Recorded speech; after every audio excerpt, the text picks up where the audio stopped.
ये बात आज से 25 साल पहले की है। बात है महाराष्ट्र के एक गांव की। छोटा सा गांव था और उस गांव में लोग भी बहुत कम थे। पूरे गांव में लोग ज़्यादातर खेती किया करते थे और कुछ लोग पास के शहर में जाकर छोटी मोटी नौकरी करते थे। गांव में तब बिजली नहीं थी और किसी के पास मोबाइल भी नहीं था, लेकिन सब फिर भी खुश थे। पर कोई था जो इस गांव में खुश नहीं था। एक दिन गांव के दो लड़के विशाल और रंजीत दूर खड़े होके गांव की ही एक लड़की रेखा को देख के बातें कर रहे थे। एक बार मिल जाइए बस, कसम से सारे गलत काम छोड़ दूंगा, एकदम सुधर जाऊंगा यार, बस मिल जाइए। लो फिर से शुरू हो गया तू। कितनी बार बोला है वो तुझे कभी हाँ नहीं करने वाली। उसके नखरे 7वें आसमान पे है। ये बात हो रही है रेखा की। रेखा गांव के ही मंगल राम की बेटी है। विशाल का दिल रेखा पे आना स्वाभाविक था। रेखा देखने में बेहद खूबसूरत थी। गोरा रंग, रेशमी बाल, बड़ी बड़ी आंखें और पतला सुडोल बदन। बातचीत में भी बहुत ही मिलनसार और हंसमुख थी। विशाल ने रंजीत की बात सुनी और फिर से कहने लग गया, क्या करूं यार, कितना भी चाहूं मन ही नहीं मानता। भाई मैं कह रहा हूँ वो तुझे हाँ नहीं करने वाली। इतने दिनों से लगा है ना तू उसके पीछे। कुछ किया उसने, कभी हाँ बोला? तभी उनका दोस्त सुरेश कहीं से उनके पास आया। क्यों भाई, क्या बातें चल रही हैं दोनों में, मुझे भी बताओ। अरे बताना क्या है भाई, ये विशाल ना जाने कितने दिनों से रेखा के पीछे पड़ा हुआ है, पर वो है जो इसे घास भी नहीं डालती। बार बार ये उससे बात करने जाता है और वो बार बार इसे बेइज्जत करके भगा देती है। जरा भी भाव नहीं देती इसे। हाँ, और अब देगी भी नहीं। रेखा की शादी तय हो गई है विक्रम से। अगले महीने उनकी शादी है। मेरी मानो तो भूल जाओ उसे और कोई और देख लो। ये कह के सुरेश वहां से चला गया। भूल जाऊं? ऐसे कैसे भूल जाऊं? इतने सालों से बस इसके ही बारे में सोचा है। सोते जागते बस इसी के सपने देखे हैं। ऐसे कैसे भूल जाऊं? मैं ये नहीं होने दूंगा। मैं ये शादी हरगिज नहीं होने दूंगा। रेखा सिर्फ मेरी है और मेरी ही रहेगी। इसके लिए चाहे मुझे जो भी करना पड़े करूंगा मैं। पक्का? जो भी करना पड़े करेगा? देख ले, फिर मुकर तो नहीं जाएगा? नहीं, बिल्कुल भी नहीं। रेखा के लिए मैं अपनी जान देने को तैयार हूं और जान लेने को भी। फिर शाम को रेडी रहना, एक जगह चलना है। हाँ ठीक है, पर कहाँ चलना है ये तो बता। वो बता दूंगा, तो शाम को मिल तो सही। अच्छा ठीक है। रजनीश विशाल को लेके एक पुराने खंडहर की ओर जाने लगा शाम को, जो कि गांव से थोड़ा बाहर था।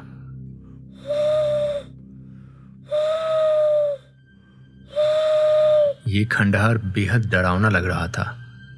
पेड़ों से घिरा हुआ और बहुत सारे चमगादड़। भाई ये कहाँ गए हम? ये जगह तो बहुत खतरनाक लग रही है। अरे घबरा मत, ये बड़े पहुंचे हुए बाबा है यहाँ पे। ये कोई ना कोई उपाय निकाल देंगे तेरे लिए। बाबा बड़ी मुराद लेके आए आपके पास। ये शाम है, ये एक... बस कुछ बोलने की ज़रूरत नहीं है। मैं जानता हूँ तू क्या चाहता है। सवाल ये है कि वो पाने के लिए तू क्या क्या कर सकता है, और उससे भी बड़ा सवाल ये है कि क्या ये करना इतना ज़रूरी है? क्या तुझे वो इतनी पसंद है? बाबा मैं कुछ भी करने को तैयार हूँ। आप बस ये बताओ कि क्या करना है। मेरे लिए मेरी वो जान है, जान से भी ज़्यादा ज़रूरी है मेरे लिए। मुझे पता था तू नहीं मानेगा, तो ये ले, मैंने इस पे मंत्र पढ़ दिया है। जाके ये चुनरी और सिंदूर काले जंगल में बरगद के पेड़ के नीचे रखा। पर ध्यान रहे, 12 बजे से पहले करना ये सब, वरना उसकी बात चटकिन शिकार पे निकलती है। और अगर तेरा सामना हो गया उससे तो उसका सबसे पहला शिकार तू ही बनेगा। पर बाबा, इस चुनरी और सिंदूर से क्या होगा? जितना बोला है उतना कर। उस चटकिन को इस चुंदरी और सिंदूर की गंध मिलेगी तो वो उस लड़की के प्यार को अपना शिकार बना लेगी और तेरा रास्ता साफ हो जाएगा। पर याद रहे, 12 बजे से पहले रख के निकल आना ये सब। ठीक है बाबा, हम ऐसा ही करेंगे। इसके बाद विशाल और रजनीश उसी जंगल में चुंदरी और सिंदूर लेके चले गए।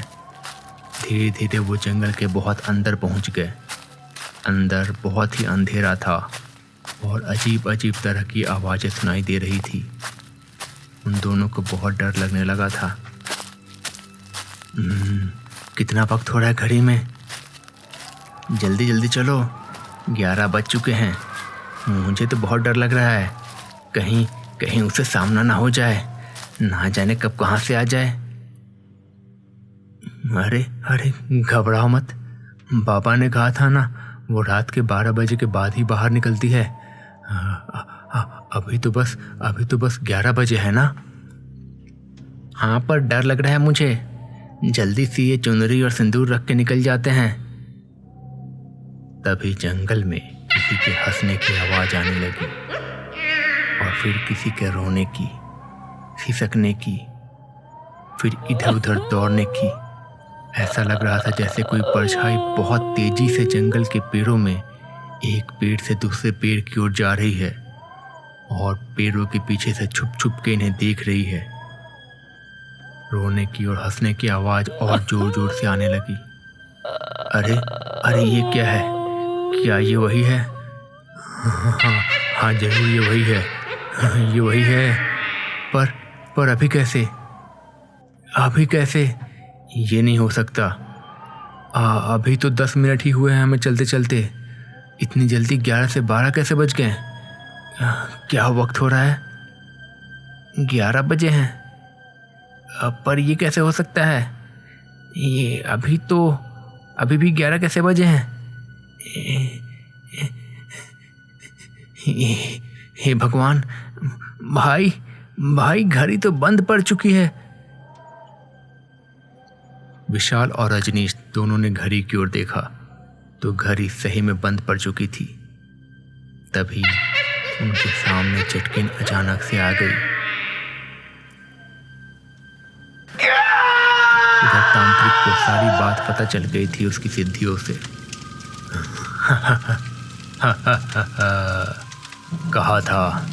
कहा था कि मत पड़ो इस लालच में। नहीं माने मेरी बात। मरो फिर। क्या समझ रखा था उसे? वो कोई छोटी मोटी आत्मा है? नहीं, वो चटकिन है। मना किया था।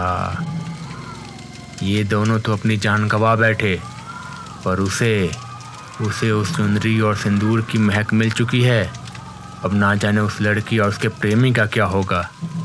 नहीं बचेंगे, वो भी नहीं बचेंगे। चटकिन को चुंदरी और सिंदूर मिल चुका था। उसने वो सूंघ के अपना अगला शिकार चुन लिया था। इधर विक्रम के घर में अचानक से उसकी तबीयत खराब होने लगी। विक्रम के माँ बाप बहुत परेशान थे। बहुत से डॉक्टरों को दिखाया गया पर कुछ पता नहीं चल रहा था। विक्रम का शरीर दिन पे दिन पतला और पीला होते जा रहा था। रेखा से भी विक्रम की ये हालत नहीं देखी जा रही थी। अगर यही हाल चलता रहा तो कुछ ही दिनों में विक्रम मौत के घाट उतरने वाला था। एक दिन रात को विक्रम की माँ को नींद नहीं आ रही थी। वो विक्रम की हालत सोच सोच के परेशान थी। उन्होंने सोचा कि जाकर एक बार विक्रम को देख आती हूँ। वो विक्रम के दरवाजे के पास पहुंची ही थी कि दरवाजे के अंदर का दृश्य देख के जैसे उसके होश उड़ गए। उन्होंने दरवाजे से देखा कि विक्रम बिस्तर पे सोया हुआ था और उसके सिर के ऊपर दोनों पैर रख के एक काली परछाई बैठी हुई है, एकदम काली। पैरों में नाखून बड़े बड़े और रूखा सा सड़ा हुआ बदन। वो हाथों से विक्रम के गाल सहला रही थी। विक्रम की माँ चिल्लाते हुए अंदर आई। वो परछाई एक भयंकर आवाज के साथ खिड़की से बाहर की ओर भाग गई। अगले दिन विक्रम की माँ ने सारी बात अपने पति को बताई। विक्रम के पिता ये सब जान के बहुत घबरा गए। वो गांव के एक ओझा के पास पहुंचे। उन्होंने ओझा को सब कुछ बताया। वो ओझा विक्रम के घर आया। उसने विक्रम के हाथ को पकड़ा और कुछ मंत्र पढ़ने लगा। इस पे चेटकिन का साया है। किसी तरह उसको इसकी बू मिल गई है। वो जब तक इसका सारा खून पी नहीं जाती वो चैन से नहीं बैठेगी। विक्रम के पापा बहुत घबरा गए ये बात सुन के। उन्होंने ओझा से पूछा कि कोई तो उपाय होगा, कोई तो रास्ता होगा विक्रम को बचाने का। ओझा ने थोड़ी देर सोचा और फिर कहा, रास्ता है और एक ही रास्ता है।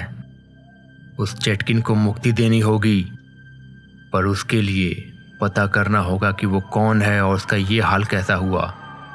तभी जाके उसको मुक्त किया जा सकता है और उसके मुक्त होने के बाद ही विक्रम की जान बच सकती है। विक्रम के पिता ने ओझा की बात सुनी और सोच में पड़ गया कि चेटकिन कौन है और कैसे मुक्ति दी जाए। इसे पता कैसे चलेगा कि वो कौन है। वो गांव में घूम घूम के पता करने लगा, लोगों से, बड़े बुजुर्गों से, सबसे पूछा उसने, पर किसी को भी उसके बारे में कुछ खास पता नहीं था। अंत में थक हार के और निराश होके वो घर लौट रहा था। तभी रास्ते में उसे एक बूढ़ा मिला। वो बूढ़ा गांव का ही था, पर लगभग पागल सा हो गया था। बूढ़े ने विक्रम के पिता से कहा, मैं बताता हूँ वो चेटकिन कौन है और कैसे बनी वो आज से 20 साल पहले एक हंसती खेलती लड़की थी, बेहद खूबसूरत। उसका नाम था विद्या। विद्या पड़ोस के गांव के विशाल से प्यार करती थी। दोनों एक दूसरे को बहुत चाहते थे, पर दोनों एक दूसरे को हमेशा छुप छुप के मिला करते थे। उन्हें पता था कि गांव वालों को अगर ये बात पता चल गई तो अंजाम बहुत बुरा होगा, पर फिर भी वो लोग ये खतरा उठाने को तैयार थे। कुछ दिनों तक ऐसे ही चलता रहा। फिर वो हुआ जो नहीं होना चाहिए था। विद्या विशाल के बच्चे की मां बनने वाली थी। उसने विशाल को ये सब बताया। विशाल बहुत खुश हुआ, पर उन्हें पता था कि उनके घर वाले उनकी शादी के लिए नहीं मानेंगे और वो लोग किसी भी कीमत पे एक दूसरे से अलग होने के लिए तैयार नहीं थे। उन्होंने बहुत सोचा और तय किया कि अमावस्या की रात को जब सब सो जाएंगे तब वो लोग गांव के बाहर एक आम के पेड़ के नीचे मिलेंगे और रात के ही अंधेरे में गांव को छोड़ के भाग जाएंगे। आखिरकार अमावस्या की रात आ गई। गांव के लोग रात 8-9 बजे तक खाना खा के सोने चले गए। रात एकदम शांत हो गई। चारों तरफ घना अंधेरा और सन्नाटा।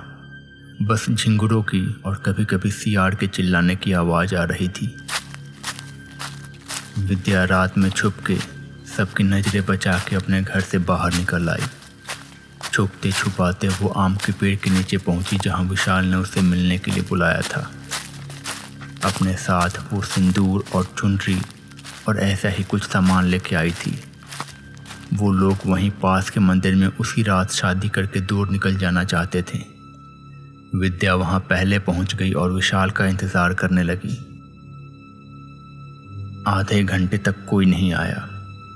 अब विद्या को थोड़ी घबराहट होने लगी और थोड़ा डर भी लगने लगा। तभी किसी ने पीछे से उसके सर पे जोर से मारा और वो वहीं बेहोश हो गई। अगले दिन उसका सिर्फ धड़ लोगों को उसी पेड़ के पास बरामद हुआ। किसी ने बड़ी बेरहमी से उसका गला काट दिया था, पर उसका सर किसी को नहीं मिला। विशाल का कहीं कोई अता पता नहीं था और उसी दिन के कुछ हफ्तों बाद से काले जंगल में किसी की हिम्मत नहीं होती है रात के 12 बजे के बाद जाने की, खास करके अमावस्या को। विद्या ही चेटकिन बन गई और विशाल को ढूंढती है अपना बदला लेने के लिए उससे। और अगर उसे चुंदरी या सिंदूर की महक मिल जाती है किसी भी लड़की की तो उसके पति या मंगेतर को अपना शिकार बना लेती है। कहीं न कहीं वो चाहती है कि उसके साथ जो हुआ वो किसी और के साथ ना हो, किसी और को उसकी तरह धोखा ना मिले। विक्रम के पिता ने बूढ़े की बात सुनी और उससे वो आगे बात करने ही वाले थे कि न जाने क्यों वो बूढ़ा भाग गया वहां से। पर अब उन्हें पता था कि चेटकिन कौन है और कैसे उसका ये हाल हुआ। अब शायद वो अपने बेटे को बचा सकते थे। उन्होंने ये बात जाके ओझा को बताई और आगे क्या करना है पूछा। ओझा ने सारी बात सुनी और फिर उसने बताया कि उसकी आत्मा की शांति के लिए एक यज्ञ करना होगा। विक्रम के पिता ने उसकी बात मान ली। तय हुआ कि उसी पेड़ के नीचे यज्ञ होगा। ओझा ने यज्ञ का सारा सामान पेड़ के नीचे रख दिया। रात के 12 बजते ही ओझा ने यज्ञ शुरू किया। विक्रम को भी यज्ञ के हवन कुंड के पास लिटाया गया। ओझा ने यज्ञ शुरू किया। विक्रम के पिता, उसकी माँ, रेखा और रेखा का परिवार भी वहाँ पे था और उन सब के पीछे वो पागल बूढ़ा भी चुपचाप खड़ा था। विक्रम के पिता ने उस बूढ़े को देखा लेकिन कुछ कहा नहीं। आखिरकार उसी के कारण तो पता चल पाया कि ये चेटकिन कौन है और कैसे बचाया जाए विक्रम को। रात एकदम खामोश हो गई। पेड़ के नीचे चांद की रोशनी भी छन छन के आ रही थी, कहीं पड़ रही थी तो कहीं नहीं। उसी रोशनी में ओझा ने यज्ञ शुरू किया। हवन कुंड से आग निकल रही थी और धुआं भी। कुछ देर के बाद काफ़ी धुआं हो गया वहाँ पे। ओझा मंत्र जाप करने लगा। थोड़ी देर बाद अचानक से हंसने की आवाज़ आने लगी, बेहद भयानक हंसी। फिर वो हंसी सिसकने की आवाज़ में बदल जाती, फिर चीख में। अचानक से हवन कुंड से करीब 10 मीटर की दूरी पे एक परछाई नजर आने लगी। खुले बाल, काला चेहरा, ऐसा लग रहा था जैसे हवा में तैर रही हो। अचानक से वो विक्रम के पास आई और उसने विक्रम को गले से पकड़ के उठा लिया। विक्रम छटपटाने लगा। उसकी जान निकलने ही वाली थी कि तभी ओझा ने कुछ मंत्र पढ़ा और आग में कुछ डाला। चेटकिन गुस्से से चिल्लाने लगी। उसने ओझा की ओर देखा। ओझा उसे देख के डर गया। वो फिर से हाथ में कुछ लेके मंत्र पढ़ने लगा, पर इस बार वो आग में कुछ फेंक पाता उससे पहले ही चेटकिन बहुत ही तेजी से उसके पास पहुंच गई। उसने ओझा का गला पकड़ लिया और एक झटके में ही उसमें अपने दांत करा दिए। ओझा तुरंत वहीं मर गया। चेटकिन बेहद खतरनाक आवाज निकालने लगी। इसके बाद फिर से उसने विक्रम का गला पकड़ के उसे हवा में उठा दिया। किसी को कुछ समझ में नहीं आ रहा था कि क्या किया जाए। रेखा और विक्रम की माँ तो चिल्लाए जा रही थी और रोए जा रही थी। तभी कहीं से वो पागल बूढ़ा आया और उसने पेड़ के पास ही कुछ दूर पे मिट्टी खोदना शुरू किया। उसने उस मिट्टी में से एक नरमुंड यानी कि एक कंकाल का सर निकाला और लाके आग में डाल दिया। आग में डालते ही चेटकिन चीखने लगी और कुछ ही पलों में वो जल के राख हो गई। चारों तरफ सन्नाटा हो गया। फिर से कुछ मिनटों में सब ठीक हो गया। सब खुश थे कि चेटकिन से छुटकारा मिला। पर विक्रम के पिता को एक बात समझ में नहीं आई और उसने बूढ़े से पूछा, तुम्हें कैसे पता चला कि ये सर डालने से वो खत्म हो जाएगी? और सबसे बड़ी बात, तुम्हें कैसे पता था कि वो सर कहाँ दफनाया हुआ है? कहीं तुम्ही तो विशाल नहीं, तुमने ही तो विद्या को नहीं मार दिया था? उस बूढ़े ने उन सबको देखा और सर झुका के कहने लगा, नहीं, मैं विशाल नहीं हूं। विशाल तो उसी दिन रात को मर चुका है। विद्या मेरी बहन थी। जब मुझे पता चला कि विद्या विशाल के साथ भागने वाली है तो मुझे समझ में नहीं आया मैं क्या करूं। विशाल दूसरी जाति का था और हम लोगों से बहुत गरीब भी था। अगर दोनों भाग जाते तो हमारी बहुत बेइज्जती होती।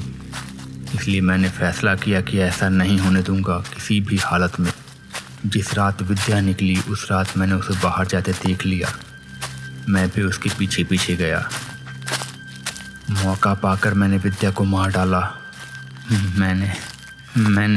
मैंने अपनी ही बहन को मार डाला और किसी को पता नहीं चले कि वो विद्या है, इसलिए उसका सर काट के दफना दिया। थोड़ी ही देर में वहाँ पे विशाल भी आया। मैं पेड़ के पीछे छिपा हुआ था। मौका देख के मैंने उसके सर पे भी वार किया और उसे भी वहीं मार डाला। उसका शरीर मैंने दूर ले जाकर शमशान घाट में फेंक दिया, इस उम्मीद में कि कोई उसे लावारिस लाश समझ के जला देगा। पर अपनी ही बहन को अपने ही हाथों से मारने का पाप मैं बर्दाश्त नहीं कर सका। हर दिन घुट घुट के जीता हूँ। आज तुम लोगों की मदद करके मैं बस अपना बोझ हल्का करना चाह रहा हूँ। बूढ़ा ये कह ही रहा था कि अचानक से उसके पीछे से एक परछाई उभरती हुई नजर आई। ये परछाई किसी लड़के का प्रेत था। जैसे ही बूढ़े ने पीछे देखा, वो प्रेत उस पर झपट पड़ा और घसीट के जंगल के अंदर लेके चला गया। जंगल में एक जोरदार चीख सुनाई थी और फिर सब फिर से खामोश हो गया। विक्रम अब ठीक हो गया था। उन्हें समझ में नहीं आया कि बूढ़े के साथ क्या हुआ, पर किसी की हिम्मत नहीं हुई कि पता कर सके। अगले दिन जंगल से एक लाश बूढ़े की बरामद हुई। बूढ़े का अंतिम संस्कार किया गया। विक्रम अब पूरी तरह से ठीक हो चुका था। रेखा और विक्रम की शादी हो गई। लड़के का प्रेत शायद विशाल का था, या शायद नहीं।